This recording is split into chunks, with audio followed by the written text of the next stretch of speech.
Joining me now is Devin Nunes, House Intel Committee ranking member. Congressman, now, remember the left used to blame Attorney General Barr, right, for politicizing the DOJ, spuriously. What do these priorities show us today? Well, what this really means, Laura, is they want a little time so that they have time to build their narrative, to engage the media, message on it. They just passed their $2 trillion slush fund. Now they want 60 more days so that they can just message on that all Republicans are racist and all the things we've heard before. Meanwhile, ignoring, I do think it's rather ironic that there is a federal building under attack. This is not new. This federal building, I believe, is the same one that's been under attack. And nobody does a damn thing about it. And that's why you have half the country sitting out here where I live going, wait a second here. What's going on? We watched all these cities burn. And now you guys are sitting in Washington, D.C., and we can't even go there into the people's house any longer. Now, during the confirmation hearings, Congressman Nunes, Attorney General Garland did give his thoughts on the previous Antifa attacks in Portland.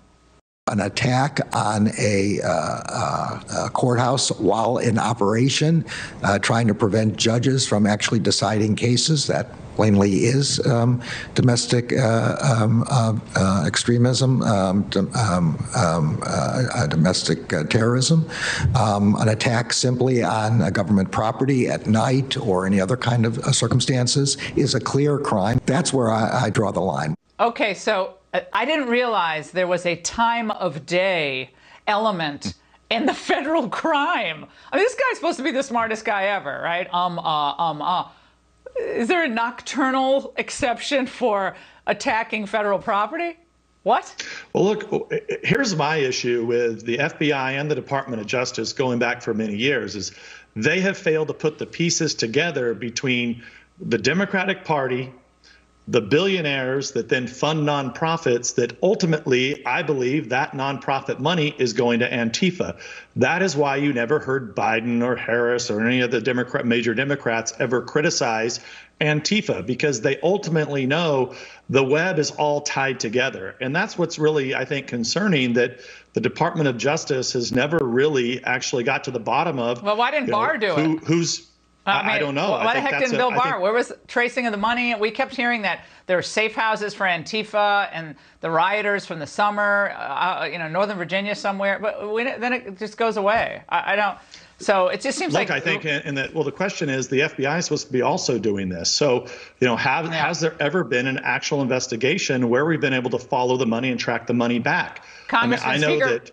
Yeah, I just want to get one more thing, because we just understand now that Speaker Pelosi has reassigned Eric Swalwell to the House Intel Committee.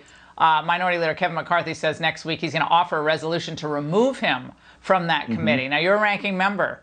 Do you agree that Swalwell should no longer sit on this committee, given his, connection to China? There will be a vote next week. So that is one tool that we have. Our leader can force a vote on whether or not to remove Swalwell or not. So we'll see what happens. We'll see if any Democrats vote with the Republicans. My assumption is that every Republican will vote for this, and we only need 5 Democrats to vote with us for removal.